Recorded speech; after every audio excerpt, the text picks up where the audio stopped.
There's no getting around it. Disney's Marvel's Avengers Infinity War TM is a damn good movie. Providing each character an arc and ample screen time, it effortlessly brings together the disparate elements of the MCU into one big, blockbusting extravaganza. Apart from Hawkeye. Plus it gave us at least 30 seconds of Hulk action, which is about as much time as Bruce Banner can handle before he busts his shorts. Despite its greatness, in this video we'll be looking at some plot contrivances, a device not uncommon in the world of CBMs. Whether your heroes are made out to be dummies in order to force a conflict, or your heroes receive a handy email, or your league finds a way to resurrect its strongest member who died prematurely. Plot contrivances stop the story evolving organically and push characters or circumstances in a specific direction to serve a, sometimes silly, narrative. At the risk of sounding like one of those heinous CinemaSins videos, Infinity War is crammed full of contrivances. Though for a movie with this many moving parts, you'd have to say it's fairly justified. To be 100% transparent, we're not trying to shit on the movie, we're simply highlighting some things we found interesting. Okay, there's going to be a lot of nitpicking, but hopefully we'll provide a happy ending for that baited click. And to be fair, some of these points raise a few interesting questions. On to the contrivances. After getting bitch slapped by Thanos, Banner rainbows his way back to Earth, somehow crashing into the most mystical and plot appropriate building in all of Manhattan, thus bringing Doctor Strange into the conflict.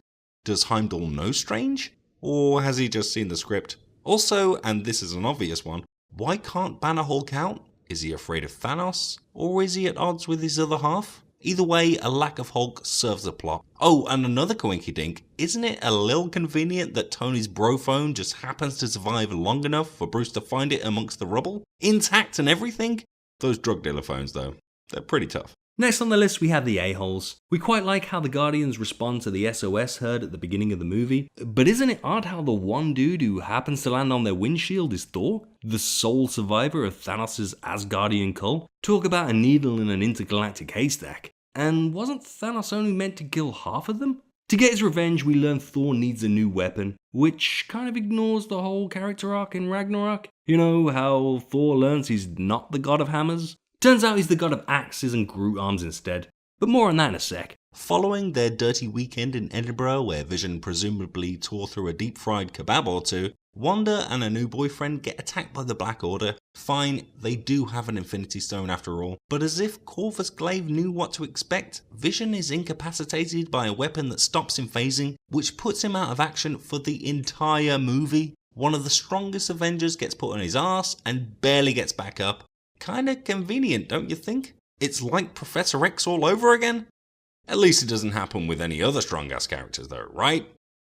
Why was she up there all this time? Oh yeah, that's right. Backtracking slightly, isn't it also strange that Cap and his crew just so happen to be in the very same train station Vision gets flung into? Just at that specific moment in time? I get the couple are headed there and Cap's intro is pretty badass, but there are at least 2 main stations in Edinburgh. How did Cap know where they were? Is he like an Uber driver or something? Later on in the movie, the a-holes travel to nowhere to track down the purple space bastard, which is fine. By process of elimination, they work out he'll be there. But we're later told Thanos knew Gamora would show up, which is kinda weird.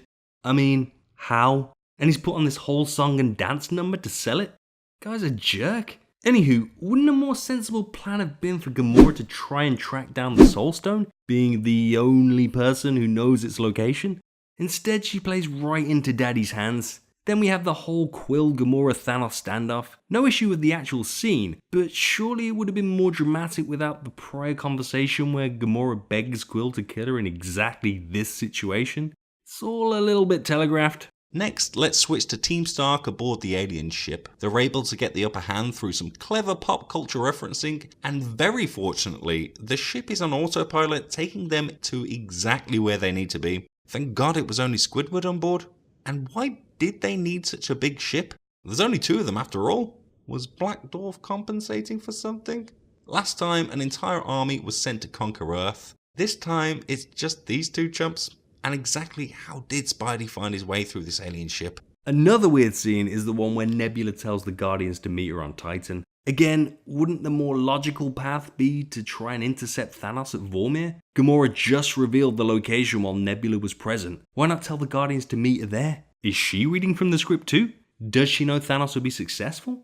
Speaking of which, What if Thanos had turned up at Vormir alone? Would he have had to throw himself off the cliff to fulfill the soul for a soul requirement?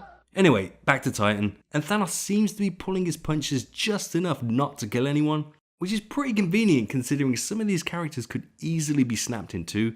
Almost as if Thanos is aware there's a big finale coming up that requires most of the characters to survive to the end. Though he does take exception to Stark, who seems to be pushing his luck that little bit too much. Except, well, he survives too. On to Thor. After acquiring his new axe from the dwarf who makes weapons and who was, conveniently, the only dude left alive on Nidavellir, again, isn't Thanos' thing killing half, not all the people? Thor joins the rest of the Avengers on Earth, obliging that old cliche where the most powerful character arrives just in the nick of time to rescue the hopelessly outnumbered heroes. Yes, this is an obvious one, and you'd think we'd overlook it, except it happens again. Just as Thanos takes control of the Mind Stone, Thor miraculously reappears, seemingly just in time to slay the Mad Titan, except he doesn't? Infinity War. Well played. I see what you did there. All those cliches and coincidences just to get us to a twist ending where the villain wins. Very unexpected. So there you have it. Infinity War does indeed have a whole fistful of conveniences and contrivances. But so what? Show me a movie that doesn't, and I'll show you some good writing. Ultimately though, this movie has many pawns to put in many places, and there's just so much to enjoy once they're there. With the sequel just around the corner, we're eager to see what happens next. You know, after the dust settles. Thanks for watching. Be sure to like, share, subscribe, and abuse us in the comments.